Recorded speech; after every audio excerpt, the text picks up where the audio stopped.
चर्चा करेंगे गांधी परिवार के शहजादे श्रीमान राहुल गांधी के आने वाले बुरे दिनों के बारे में।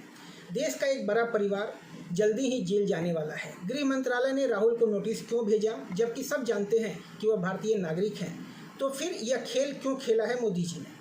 किस कारण से मोदी जी ने छक्का मारा है? प्रथम तो यह समझना जरूरी है कि यह पूरा खेल राहुल की नागरिकता को लेकर है ही नहीं। समझ नहीं आया ना? यह सारा खेल है राहुल गांधी के देश को लूट करके बाहर रखी हुई अकूत संपत्ति के विषय में। कैसे बताता हूँ। राहुल की नागरिकता केवल बाहरी दिखावा है या कहो नाटक है, क्योंकि अगर राहुल गांधी गृह मंत्रालय को प्रमाणित करते हैं कि वह भारतीय नागरिक हैं तो सवाल यह उठेगा कि ब्रिटेन वाला राहुल विंची उर्फ राहुल गांधी कौन है, जिसके पास वहाँ खरबों के प्रॉपर्टी और अरबों रुपए बैंक में जमा है। इससे राहुल को जवाब देना पड़ेगा कि उसने तो वहाँ पर बिजनेस करने के लिए झूठ चलाया या भारत में नहीं। इससे दो बातें सामने आएगी।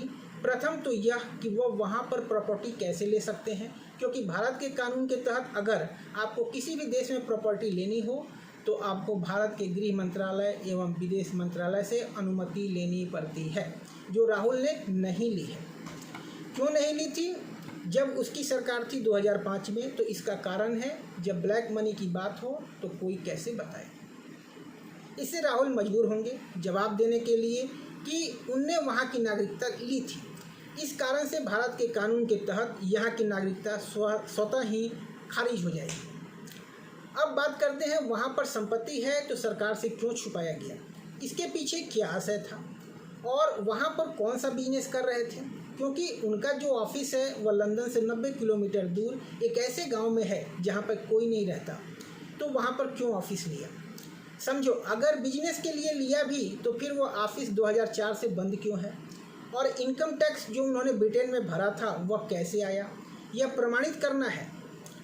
उनकी 2 नंबर की संपत्ति है वहाँ पे। अगर संपत्ति को खोकर यहाँ पर सांसद बने रहने के लिए झूठ बोलते हैं कि उसकी पार्टी नहीं है, तो उन्हें प्रमाण देना पड़ेगा कि वह वहाँ का नागरिक नहीं है। तो वहाँ की संपत्ति पर अपनी सरकार हक ले सकती है और जब्त कर सकती है, क्योंकि उसमें राहुल गांधी के साइन हैं। अगर वह साबित करें वह वहाँ का नागरिक है तो यहाँ की नागरिकता स्वतः ही खत्म होगी और इतने सालों से संसद एवं जनता को और पूरे देश को धोखा देने की एवज में सजा होगी और संसद की सदस्यता भी रद्द होगी। जेल जाना पड़ेगा, वो अलग बात है। यह सुब्रमण्यम स्वामी जो भी करते हैं वह पूरी तैयारी के साथ करते हैं, क्योंकि वो सिर्फ सुप्रीम कोर्ट के वकील ही नहीं है बल्कि देश के गद्दारों के दुश्मन भी हैं। इसलिए भी एक भी केस नहीं हारे हैं। वो पूरे प्रमाण के साथ ही कोई दांव खेलते हैं। इसलिए उन्होंने जो दांव खेला है वह सभी तरह से घिरने के लिए है। अब राहुल के समक्ष एक तरफ खाई है तो दूसरी तरफ कुआं। आज इतना ही, धन्यवाद।